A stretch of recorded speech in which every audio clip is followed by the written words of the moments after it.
እሺ ቆይ እስኪ ዛሬ መቼም ታምር ነው። እስኪ ጉድ በል ጎንደር። እስኪ ዞር በሉ እስኪ። በስመ አብ ወወልድ ወመንፈስ ቅዱስ አሐዱ አምላክ በለው። የዘንዶ ቆዳ እስኪ አያችሁ አይደለ? የዘንዶ ቆዳ ነው። እስኪ ያንንም ዘርጋው ይሄኔ። በስመ አብ። እሺ እስኪ አምጣው። ቆይ እስኪ ይነግሩናል እንግዲህ ታሪኩን። ይሄ የዘንዶ ቆዳ ነው። እሺ ይሄ ደግሞ የዘንዶ ጓንት ማለት ነው። በዘንዶ ቆዳ ጓንት ተሰርቶ ነው። ይሄ ደግሞ በዘንዶ ደግሞ ጫማ ተሰርቶ ነው። እሺ እስኪ ማን ያመጣው? እግዚአብሔር ይባርክሽ፣ መብራን ተባርክሽ። ይሄ ዘንዶ ቆዳ ከየት መጣ? ቆይቷል አባ። እኛ ህፃን ሆነን ነው እናቴ ናት ያስቀመጠችው ተጠቅልሎ። ከአፍሪካ ሀገር ነው ያመጣው ትለናለች። ድሮ በልጅነት ነው። አሁን አርፋለች፣ 20 ዓመት ምናምን ሆኗታል። እና ብዙ ጊዜ ይቀፈኛል ሳየው እና እህቴ ናት እንደውም ብዙ እሷ ጋር ብዙ ችግር የለም እኔ ጋር እና ይሄ ዘንዶ ቆዳ ይጠቅማል እያለች ቁጭ አደረገችው። ከዛ እርሱ እዚህ ማገልገል ሊጀምሩ አካባቢ እንደዚሁ ይሄ ቆዳ መውጣት አለበት፣ በቃ ቀሲኖ ጋር መውሰድ አለብኝ አልኳት። ከዛ በቃ ተናደደች እና ተጣላን። ግን በቃ እኔም ቸገረኝ ውሰጁ ምናምን አለች። እንደዛ ከተባለ በኋላ እስካመጣው ድረስ 2 ወር ዝም ብሎ በቃ ዝም አደረገኝ እንዳላመጣ። አሁን ሳምንት ከቤት አወጣሁት ጠቅልዬ ከስር ኮንዶሚኒየም ከስር ውጭ አረኩትና የዛሬ ሳምንት ማለት ነው። አሁን ዛሬ ደግሞ ይዤው መጣሁ እና ብዙ ጊዜ ምንድነው የሚታይ ጸሎት ባረግም በሰግድም ትላልቅ ዘንዶ ስተኛ የዘንዶ አይነት ብርቱካናማ ከለር፣ ወርቅማ ከለር ብዙ አይነት ነው የሚታየኝ በቃ ዘንዶ እና ዛር ነው ብለውኝ እንደውም ጸጥ አልኩኝ። እንደውም አሁን በዛው ለእርሱም ነገርኩት ማለት ነው። አሁን ዛሬ መብርሃን ፈቅዳ አመጣሁት እርሶ ጋር። እናትሽ እንዴት ሆና ነው? ታማን የሞተችው በድንገት ነው? በምንድን ነው? አዎ በጣም ታማን የሞተችው። እኛ ልጆች ነበርን። በጣም ታማን የሞተችው በጣም ካንሰር ተባለ። ብዙ ጊዜ 3 ወር ምናምን አሟታል። ግን በጣም ከባድ ነበር ህመሙ። ለምን መሰለሽ የጠየኩሽ? ይሄ እናትሽ እናቶች ምን ተፍረት ስለሚይዛቸው ከአፍሪካ መጣ። ከየት ከአፍሪካ ይመጣል? ይሄ በቤተሰብ የሚመለክ የሚገበር የነበረ በዘንዶ የሚገበር ዛር አለ። ስለዚህ ዛሩን ሴጣኑን በዘንዶ ያመልኩት ይገብሩት ነበረ። እንደዚህ አይነት ግብር ሲያደርጉ ይሄ ቆዳው ይገፈፍና የቃል ኪዳን የመታሰቢያ ምልክት ተደርጎ በቤት ይቀመጣል። ለምሳሌ አቴቴን የሚገብሩና የሚያከብሩ በቤት ውስጥ በሙዳይ ምንድነው የሚያስቀምጡት? ጨሌ። ያቺ ጨሌ ቃል ኪዳን ምልክት ናት። በዘንዶ በዛር ደግሞ እንደዚህ የሚገብሩ ሰዎች የቃል ኪዳኑ ምልክት የዘንዶ ቆዳ ነው። ለምሳሌ እሷ የተለያየ አይነት ከለር ዘንዶ እየመጣ ይታያታል፣ ያስጨንቃታል። ያ ማለት ምንድነው? በቤተሰብ በዘንዶ የሚመለክ ክፉ መንፈስ አለ ማለት ነው። ልክ እንዳንቺ ምናልባት ቪዲዮ ማየት ትቻለሽ። እንጦጦ ማርያም በነበርንበት ሰዓት ልክ እንደዚህ አይነት የዘንዶ ቆዳ አምጥተው ጥለዋል። ሌሊት እየመጣ ዘንዶ ይታየዋል። አልፎ ተርፎ ህፃን ልጅ ነበረች፣ ለሷ ሁሉ ይታያል፣ ያስጨንቃቸዋል። ብዙ ነገር ነው ያደረገው ቤተሰቡን። በኋላ አምጥቶ እዛ ጥሎ እዛ አስቀምጠነዋል። ይሄ እንግዲህ ቤተሰብ አስቀድሞ የሚያመልከው የሚገብረው ነገር ነው። በዘንዶ የሚመለክ መንፈስ አለ። እንደነገርኩሽ እንደ ጨሌ ነው ይሄንን አክብረው ጠቅልለው ቁጭ ያደረጉት። እንኳንም አመጣሽ እንኳንም ጣልሽ። በእውነት ይሄንን የዘንዶ ቆዳ አምጥታ እዚህ እንደጣለሽ ኪዳነ ምሕረት በጸሎቷ በቃል ኪዳኗ ክፉ መንፈሱን ትጣልላት፣ ምንም ነገር እንዳያረጋት በስላሴ ስም በመድኃኔዓለም ስም በኪዳነ ምሕረት ጸሎት ቃል ኪዳን የታሰረ የተወገዘ ይሁንልሽ። ና በስላሴ ና። እሺ እንዳቷሽ በኪዳነ ምሕረት ይዣለሁ።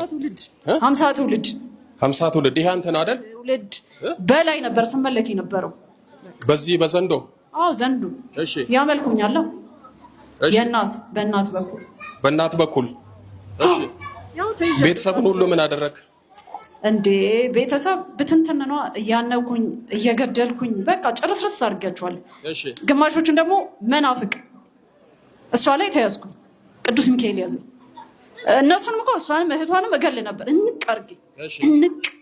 አሁን ራሱ ስንት የመሰለ እዚህ ጋር ላንቃት ምናምን እገዳደራታለሁ። ስንት ዓመት ነው የዘንዶ ቆዳ ቤት የተቀመጠ? እሱማ ከ100 ዓመት በላይ ነው። ትቀዳለ እንዴ? ከቅድመ አያቷ ከቅድመ አያቷ እኮ ነው የተቀበለችው እናትየዋ ማለት ነው። ወደዚህ አምጥታ ለመጣል ስትፈልግ ምን እያረክ ነበር የምታስቀረው? መጀመሪያማ በቃ ያስጠላታል ምናምን። ከዛ እህቷ ላይ ግን እናስወድዳታለን። ይሄ ዘንዶ ቆዳ እኮ በጣም አሪፍ ነው ምናምን እንላለን። ብዙ ነገር ይሰራበታል። ቆዳ ምናምን ቦርሳ ምናምን እያልን ማለት ነው። የሆነ ሰዓት ላይ ቅዱስ ሚካኤል ምን አደረገችብን መሰለ? ይሄ የተቀመጠበት ዘንዶ ቆዳ ላይ ቅዱስ ሚካኤልን ስዕል አድኖ ሄዳ ለጠፈችበት እጅ። ከዛ ቅዱስ ሚካኤል አሰረው። ግን እስከሚወጣ ድረስ ግን እሷን በዘንዶ በተለያየ ከለርፉል የከለር አይነት የዘንዶ የእባብ አይነት አስጨንቃት ነበር። ስትሰግድ በተለይ ስትሰግድ ስትጸልይ ስትቀጠል በዘንዶ እየተመሰልክ ነው እየመጣ የምትታያት አንቃት ነበረ። አሁን በተለይ ይሄን ከማምጣት ስንት የመሰለ አሁን እንደዚህ ልገላት ነበር። ቼት አባቱ አዋረደች። ይገርማል። ይሄ እንግዲህ ዛሬ 50 ትውልድ ላይ ሲገበር የነበረ ሲንከባከቡት የነበረ ነው። እስከ 50 ትውልድ ድረስ የነበረ በዘንዶ የሚገበር መንፈስ ከልጅ ወደ ልጅ እሷ ምንም አታውቅም፣ አይመለከታትም፣ አትገብርም። ግን እዳው ለማተረፈ ለእሷ እንዲህ ነው እንግዲህ የቤተሰብ ዛር በዘንዶም በምንም ያመልኩት ዘርን ትውልድን ይዞ ይመጣል። እንደዚህ አይነት እዳና ስቃይ አስቀምጦ ይሄዳል። እሺ ምን ልታረጋት ነበረ? ማንን? እሷን መግደል ነው። በቃ ተዋረድኩ እኮ እሷ እዚች ላይማ ተዋረድኩ እኮ በቃ ተያዘ። እሷ ላይ በቃ የኔ እንትን ተቆረጠ። እዚች ላይ ታባቱ ልገላት ነበር እኮ ቢሳካልኝ ግድል እንቅ አርጊ በተኛችበት ግን ምን ዋጋ? እሺ ተንበርከክ። ምን ትሄዳለህ? ምንም አትሰራም። ለምን አትሄድም ብላኛለች ልጅቷ። ሳልቀጠቅጥ የለም አትሄድም ማለች። መድኃኒዓለም በሲኦል ይቀጥቀጥ። እሱ አይሆንም። ከእሷ ጋር ተቀምጠህ አይሰራም። በልጥራ በስላሴ ስም በኃያሉ በመድኃኒዓለም ስም በኃያሉ በመድኃኒዓለም ስም በኪዳነ ምሕረት ስም በቅዱስ ሚካኤል ስም በቅዱስ ገብርኤል ስም በቅዱስ ሩፋኤል ስም በቅዱስ ኡራኤል ስም በተዘከሩት በአቡነ ገብረ መንፈስ ቅዱስ ስም በዘንዶ የምገበር እኔ እኮ ሰው ነው እኮ የሚገበርልኝ እኮ ሰው ነበር የሚገብሩ ሰው የሚገብሩላል። ህፃን ልጅ ትኩስ ደም የህፃን ልጅ ትኩስ የህፃን ልጅ ደም እስከ 3 ዓመት። የሚገርም እኮ ነው። ጉድ እኮ ነው። በዘንዶ የምገበር የዘንዶ መንፈስ የቤተሰብ ዛር የደብተራ መተት ሁላችንም ለቀናል። በስላሴ ስም ሁላችንም በሲኦል ታስረናል። የዘጋነውን እድሏን በኪዳነ ምሕረት ስም በአሁኑ ሰዓት ከፍተናል። በል እንደለመድከው 7 ያጉሩና አንድ ላይ ወጡ። ቶሎ በል። 1 ቀጥል፣ 2 3 ቀጥል፣ 4 5 6 በል። የመጨረሻ ገንዝና ወይ ተረጋጋ አንተ። በጣም እኮ የሚገርም ነው። ይሄንን እዳ አስቀመጡ፣ ይሄንን አወረሱ። ነይ እስኪ እናቴ ኪዳነ ምሕረት ትባርክሽ። የሚገርም ነው። ቤተሰብሽ ያስቀመጠው እዳ ለአንቺም ተረፈ፣ ምንም ለማታውቂው። ጸበል ከጀመርኩ እንኳን ያው 6 ዓመት ሆኖኛል እኮ ቀሲስ። አሁን ነው እየተገለጠ ይመጣል። አሁን የነቃሽው በደንብ የአጀሬን ስራ በእውነት ኪዳነ ምሕረት የመጨረሻ ታድርግልሽ በሏት። ኪዳነ ምሕረት ያሰብሽን ትፈጽምልሽ በሏት። መብራንን አመስግኑላት። ኪዳነ ምሕረትን አመስግኑላት።